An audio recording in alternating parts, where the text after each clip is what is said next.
Good morning all of you. कल हमने plane पर टॉपिक स्टार्ट किया था, जिसके अंतर्गत हमने पढ़ा था कि प्लेन की व्यापक इक्वेशन क्या होती है, उसका स्टैंडर्ड इक्वेशन क्या होती है, कोऑर्डिनेट प्लेन्स क्या होते हैं, पैरेलल कोऑर्डिनेट्स प्लेन्स क्या होते हैं, एक पॉइंट से गुजरने का, 3 पॉइंट से गुजरने पर, 4 पॉइंट से गुजरने पर प्लेन की इक्वेशन क्या होगी। और उसके बाद हमने पढ़ा था अभिलंब रूप में समतल का समीकरण। आज हम पढ़ेंगे equation of a plane in the intercept form, अंतःखंड रूप में समतल का समीकरण। जैसा कि आप डायग्राम में देख रहे हो यहाँ पर कि ये एक प्लेन बना हुआ है, जिस ना एक समतल है ए बी सी। एक समतल आपको दिया गया है। इस ए बी सी समतल जो दिया गया है, ये क्या कर रहा है, एक्स वाई जेड जो कोऑर्डिनेट्स है उस पे ए बी और सी पॉइंट्स पे इसको क्या कर रहा है, कट कर रहा है।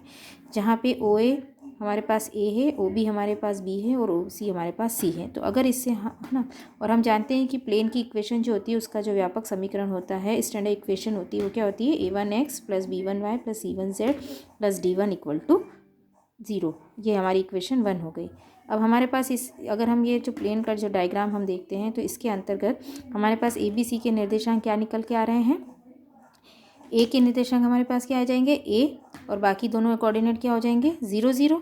इसी तरह क्योंकि ये वाला प्लेन ठीक है, इसी तरह से हमारे पास बी के कोऑर्डिनेट आ जाएंगे 0 बी 0, और सी जो हमारे पास तीसरा पॉइंट है सी, उसके कोऑर्डिनेट हमारे पास क्या आ जाएंगे, 0 0 सी, है ना। ये इससे क्या दे रखी है, डिस्टेंस दे रखी है, जो हमने कल पढ़ी थी कि पैरेलल प्लेन की जो हमने डिस्टेंस के बारे में पढ़ा था, उसके अंतर्गत हमने ये निकाला है। ठीक है, फिर देखते हैं जो ये सारे हमने ए बी सी जो हमने इसके निर्देशांक निकाले हैं, ठीक है ना, इसको हम क्या करते हैं, हमारी जो इक्वेशन फर्स्ट थी उसके अंदर हम पुट कर देते हैं। तो इससे हमारे पास a1 b1 और c1 की वैल्यू निकल के हमारे पास आ जाती है। इस a1 b1 c1 की वैल्यू को हम क्या करेंगे, हमारी जो इक्वेशन 1 थी कौन सी, a1x plus b1y plus c1z plus d1 equal to 0 में हम जब इसको पुट कर देते हैं, तो हमारे पास जो इक्वेशन निकल के आती है वो इक्वेशन क्या आ जाएगी, minus d1 upon a x minus d1 upon b y minus d1 upon c z plus d1 equal to 0। इससे हमारे पास आ जाएगी, अगर इस इक्वेशन से अगर हम देखें तो d1 सब में कॉमन निकल के आ गया, जिसको अगर हम इधर ले जाएंगे तो वो क्या हो जाएगा, 0।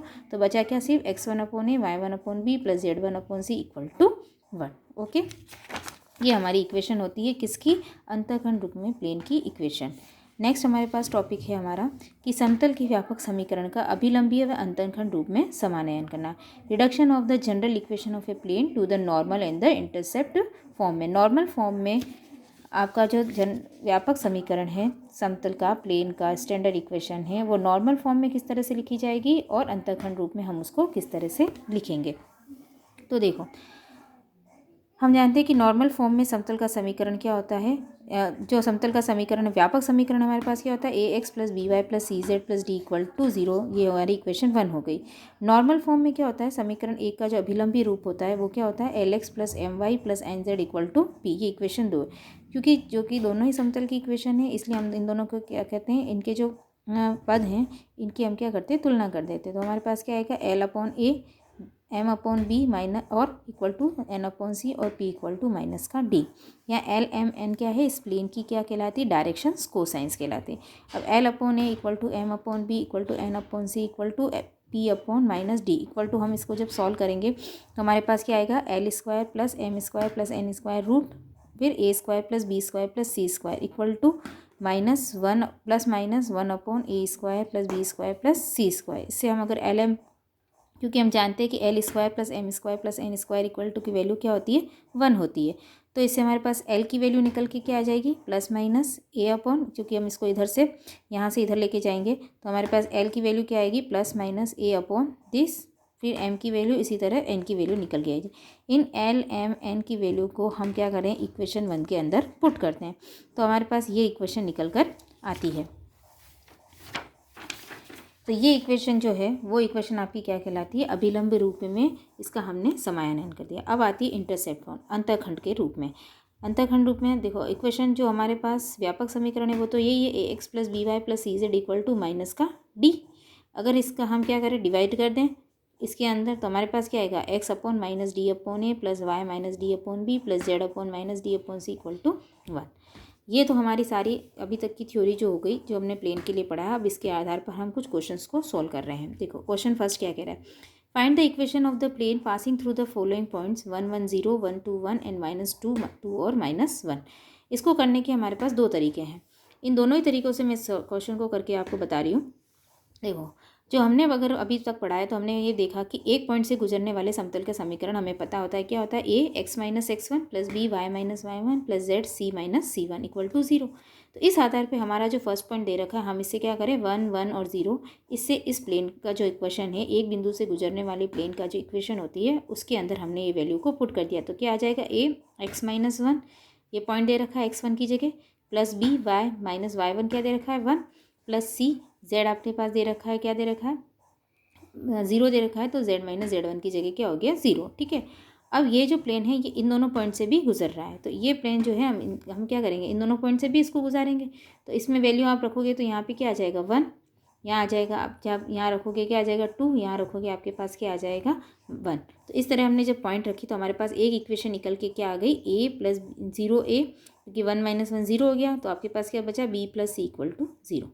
नेक्स्ट आपके पास पॉइंट क्या दे रखा है, माइनस टू, टू और माइनस वन। तो हम इस इक्वेशन में को क्या करेंगे, इसे भी गुजार देंगे। तो यहाँ पे हम वैल्यू रखेंगे, तो माइनस टू रखी, टू रखी और माइनस वन रखी। इससे हमने जब इसे गुजारा तो हमारे पास जो इक्वेशन निकल के आई वो ये आई। तो अब अगर इक्वेशन दो और इक्वेशन तीन, इन दोनों को अगर आप देखते हो, हम सॉल्व करते हैं तो इन इक्वेशन ये एक तरह से हमारे पास क्या आ रही, इक्वेशन आ रही लीनियर इक्वेशन, बट इसमें हमारे पास क्या हो रही है कि ए बी सी तीनों जो है अननोन है, और तीनों अननोन है, इसलिए हम यहाँ पे क्या कर रहे हैं, हमारे पास जो वज्र गुणनखंड रहता है, क्रॉस मल्टीप्लिकेशन से जो हम सॉल्व करते हैं, तो उससे हम इसको सॉल्व कर रहे हैं।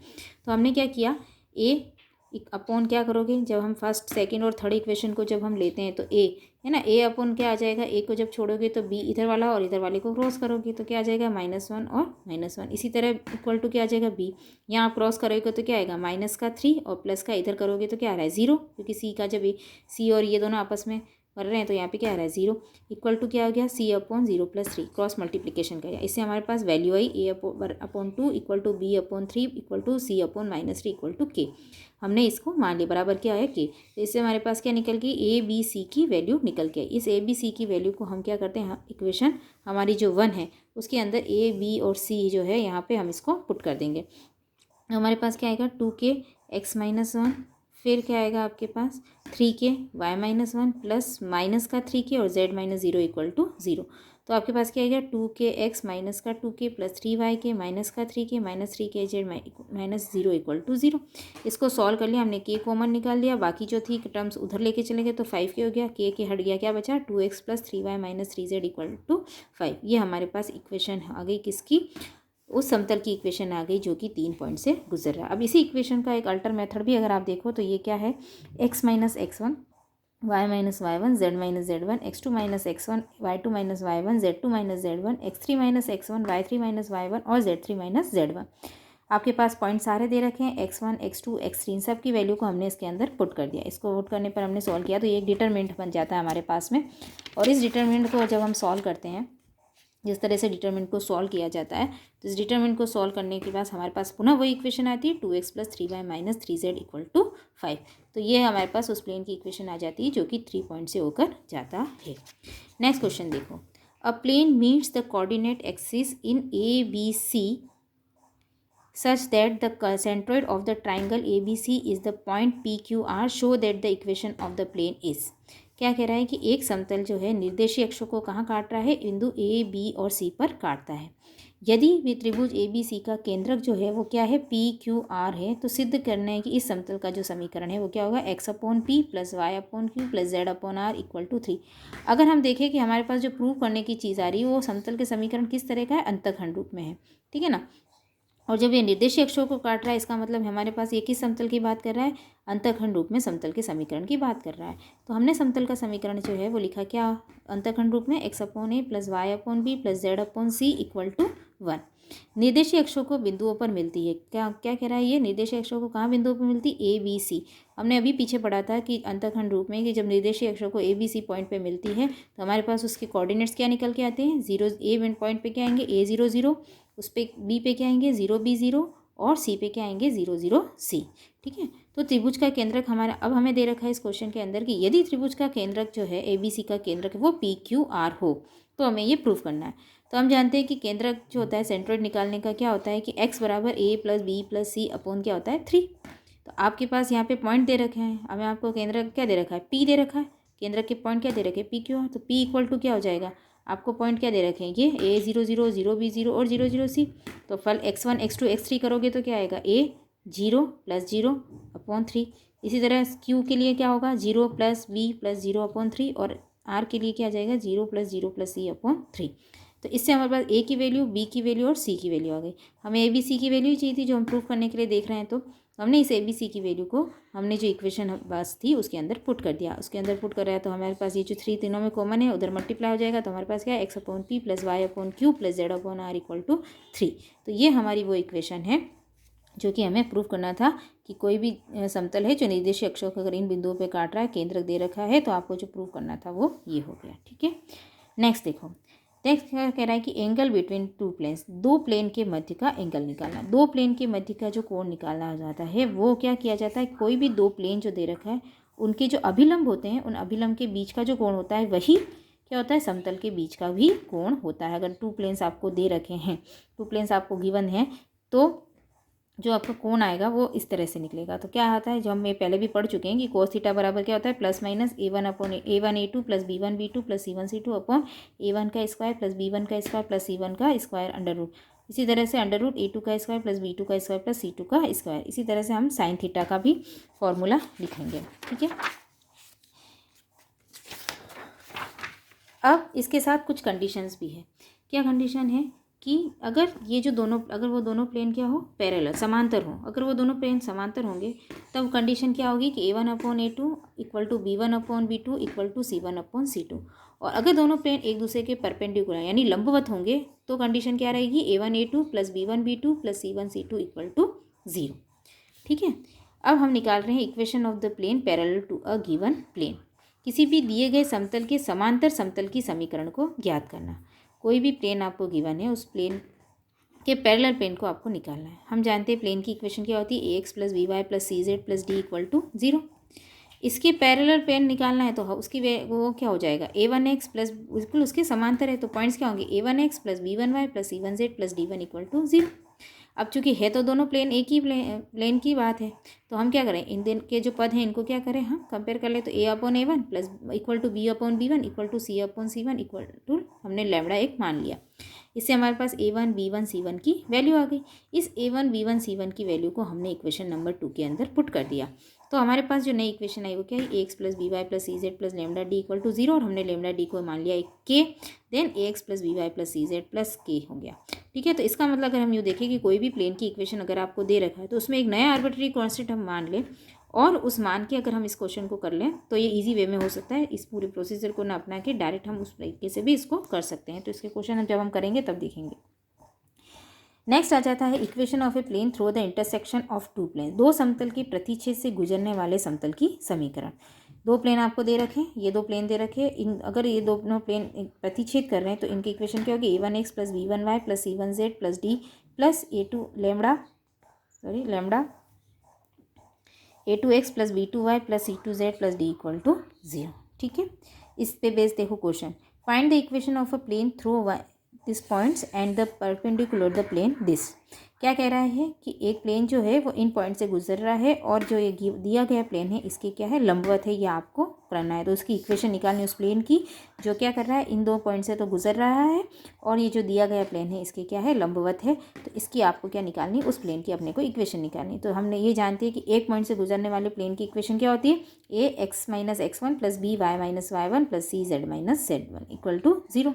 हमें पॉइंट क्या दे रखे हैं, -1 1 और 1। अगर इन पॉइंट से अगर हम इसको गुजार देंगे तो हमारे पास जो इक्वेशन आएगी वो इक्वेशन क्या होगी, ये हो जाएगी a 1 + 1 + b - 1 - 1 + c 1 और -1। इससे हमने पॉइंट निकाला तो हमारे पास क्या आ गया, 2a - b = 0।